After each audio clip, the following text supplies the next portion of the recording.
Bang Jopuonjre mag mbalariany ma Nairobi bago ng'anyo nyaka e afise mag duol ma ochung' ne chiwo hola ne jopuonjre pacho ka HELB. Duol no yango ni gisechako chiwo omenda ne jopuonjre mohewo 180 manyocha tiyo kod lai manyien mar yudo sir mar somo mano ochungi kod doho. E kinde ma gitimore, jopuonjre mbalariany ma Technical University of Kenya oriwore kod jopuonjgi e ng'anyo mar sundo tend mbalariany mondo mi ochop dwaro mar jopuonjgi. Gino momiyo lor kar tiegruok no apoya. Hagi mo ilero no ng'anyo no orocho chenro mag penj ma onge chakre mbalariany mar Tuk.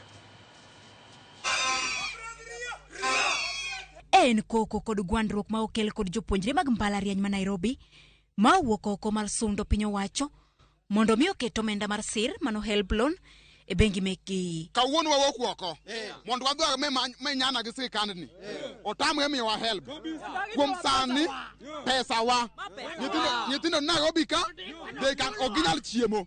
Nyithindo Nairobi ka oginyal meto. Nyithindo Nairobi ka oginyal somo. Pesa no wadhi omo anniversary towers. Ka gimiyo wa wadhi nindo kanyo. Ka gimiyo wa wadhi nindo kanyo. Kawuono wadhi chiemo anniversary towers. Dwe achiel bang' yepo mag skunde, duol ma ochung' ne chiwo hola oserem chwalo omenda ne jopuonjre ma osebedo ka ywak nikech nego gi e kuonde tiegruok. E twak marwa kod jokanyo mag duol ni, gikoni ng'eto mar doho ema ne okelo ng'ikruok, kata kamano gisechako chiwo omenda ne jopuonjre ma ohewo 180 manyicha tiyo kod lai manyien mar yudo sir mar somo mane ochung kod doho.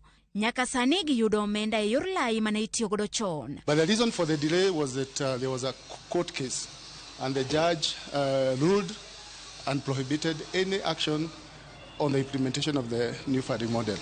So what we have done over the last 2 weeks, we have tried to look at how else we can be able to pay, and we have decided to pay the students under the old funding model. Kamachielo e mbalariany ma Technical University of Kenya, chenro mag penj ne ochung' bang' jopuonjre riwore kod jopuonjgi e ng'anyo. Our staffs must be attended to in the next 24 hours. Congress power. Our lecturers have spent tireless hours teaching us. But exams have been postponed since last semester. We are saying lecturers won't administer those exams. Congress power. Jopuonjgi ne ochako ng'anyo jumbe ariyo ma okalo mar sundo tend mbalariany ni mondo mi ochulgi osachgi ma osebedo ka deko kuom dweche koro hola mag bengi e kinde mamoko. We teach, we ensure learning takes place, but also we examine our students. Our exams are not externally sourced, so they cannot be externally examined. We will not relent until our issues of staff welfare are addressed and sufficiently so.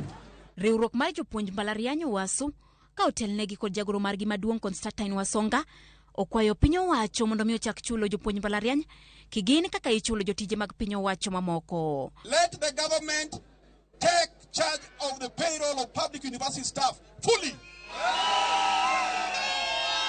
We started last Thursday to replace council. I want to urge the government in the same spirit also change the University Council of Technical University of Kenya. Mbalariany ma Tuk koro donjo e lai mar mbalariany mamoko kaka Moi ma osebedo kod midhiero mar somo kuom higni bura. Juma ma okalo ne olok board mar mbalariany ma Moi kod geno ni lokruok biro bedo. Judith Omondi, Ramogi TV. Migawo mar omenda olero ni gionge paro mar biro medo diyo jopiny kod juok